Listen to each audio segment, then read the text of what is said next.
Hello friends, संधि के day second के क्वेश्चन स्टार्ट है। क्वेश्चन फर्स्ट है, संधि कितने प्रकार की होती है? तो इसका राइट आंसर होगा संधि जो है वो 3 प्रकार की होती है, स्वर संधि, व्यंजन संधि और विसर्ग संधि। ठीक है, तो बी इसका राइट आंसर है। संधि के मैंने आपको कल भी बताया था, मैं कम से कम 12 से 13 क्लास कराऊंगी। This is very important topic according to every exams. Question second, स्वर संधि के कितने भेद माने गए हैं? तो स्वर संधि के आंसर है 5 भेद माने गए हैं। डी इसका राइट आंसर होगा। कौन कौन से? दीर्घ संधि, वृद्धि संधि, यड़ संधि, अयादि संधि और एक और कौन सी रह गई? दीर्घ, वृद्धि, गुण संधि। ठीक है, तो इस तरीके से 5 है, दीर्घ, वृद्धि, गुण, यड़ और अयादि। एक धन एक कौन सी संधि है? एकैक। एक धन एक किसका है संधि विक्षेद? एकैक। सी इसका राइट आंसर होगा। और इसमें कौन सी संधि है? एक क में आ रहा है और दूसरी तरफ ए, और ए मिलके मात्रा में वृद्धि हुई है, यानी कि वृद्धि संधि है। ठीक है, इसका एग्जाम्पल आप देख सकते हैं। ये एक इसका एग्जाम्पल है, एकैक में वृद्धि संधि है। एक धन एक यानी कि और ए मिलके बड़ा ए बन रहा है, इसलिए यहाँ पे क्या आएगा? वृद्धि संधि। ठीक है, तो एग्जाम्पल भी आपको समझ में आ गया होगा। इसी से संबंधित अपन ने समास भी किया था, जहाँ पे एक धन एक इजिकल टू क्या करा था? प्रत्येक। और संधि में क्या करते हैं हम? एक धन एक इजिकल टू एकैक। ठीक है, दोनों चीज़ ध्यान रखना। क्वेश्चन 4 है, किस समूह में यड़ संधि रहित शब्द है? तो देखो सारे यड़ संधि वाले हैं, अब जो नहीं है वो मैं बता देती हूँ। सी इसका राइट आंसर होगा। इसमें भी पितृनुमति जो है वो भी यड़ संधि है, यद्यपि भी यड़ संधि है, लेकिन षडानन जो है वो व्यंजन संधि है। षट धन आनन होता है, षडानन ट ठ ड अपने शब्द का तीसरा बनता है। ठीक है, क्वेश्चन 5 है, स्वर संधि से निर्मित शब्द नहीं है। स्वर संधि से निर्मित शब्द नहीं है, तो इसका राइट आंसर होगा उत्थान। उत्धन स्थान होता है, उद्धन स्थान होता है, त थ द अपने का तीसरा। ठीक है, व्यंजन संधि हो गई, उद्धन स्थान यानी कि उत्थान। बी इसका राइट आंसर होगा, जो कि स्वर संधि नहीं है। इसका भी एग्जाम्पल आप देख सकते हैं। उद्धन स्थान यानी कि कौन सी संधि है? ये व्यंजन संधि। ठीक है, तो इस तरीके से आप इनके एग्जाम्पल्स लिख भी लेना और ज़्यादा से ज़्यादा बार सॉल्व करना, जब तक आप खुद से ना करने लग जाओ, आपको आंसर देखने की ज़रूरत ना पड़े।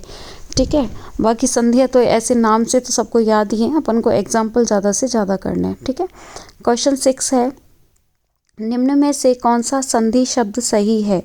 कौन सा शब्द सही है? देखो इसमें मिष्ठान सही है, डी इसका राइट आंसर होगा। अब गुरु उपदेश में क्या गलत है? ऊ की मात्रा रा पे छोटे ऊ की मात्रा आती है। षड्मूर्ति में डा पे आगे अंक की बिंदु लगी हुई होती है। उच्च श्रृंखला तो पूरा ही गलत है, श्रृंखला में ये छ के नीचे र नहीं आता, श्रा आता है, इसलिए उच्च श्रृंखला गलत है। क्वेश्चन 7 है, विसर्ग संधि का उदाहरण है। तो विसर्ग संधि का उदाहरण इसमें होगा डी, मनः धन योग, मनोयोग। ठीक है, तो डी इसका राइट आंसर होगा। बाकी युधिष्ठिर, निष्ठुर और भयंकर ये सब क्या है? स्वर संधि के उदाहरण है। और डी जो है मनोयोग, वो विसर्ग संधि का उदाहरण है। क्लियर? क्वेश्चन 8 है, संस्कृत शब्द का संधि विच्छेद है। संस्कृत शब्द का संधि विच्छेद है सम धन कृत, और सम में भी क्या होता है? नीचे हलंत लगा हुआ होता है, इसलिए सम धन कृत हो जाता है। इसी तरीके से संस्कृति का भी होता है, तो उसमें सम धन कृति कर देते हैं। ठीक है, तो इस तरीके से ये जो संधि विच्छेद है ये व्यंजन संधि है। इसका एग्जाम्पल आप देख सकते हैं। इसका संधि विच्छेद होगा समधन, ये संस्कृति का दिखा दिया है मैंने, समधन कृति, संस्कृति, संस्कृति से संस्कृत है, समधन कृत हो जाएगा। शब्दों में व्यंजन संधि है, और वे संधि जिसमें व्यंजन वर्ण के परे या तो स्वर हो या व्यंजन आए, तो दोनों के मिल से उत्पन्न विकार को व्यंजन संधि कहते हैं। ठीक है, ये व्यंजन संधि की डेफिनेशन है। क्वेश्चन 9 है, इनमें से किस शब्द का संधि सही है? तो देखो ये सही है को काट के ये कर लेना कि सही नहीं है। इनमें से किस शब्द का संधि सही नहीं है? तो ए ही इसका राइट आंसर होगा। रमेश का रमा धन ईश होता है, ना कि राम धन ईश होता है। ए ही संधि है जो गलत है। बाकी उत्तर धन अयन, उत्तरायण सही है। ध्वनि धन अर्थ, ध्वनर्थ सही है। क्वेश्चन 10 है, किस शब्द का संधि सही नहीं है?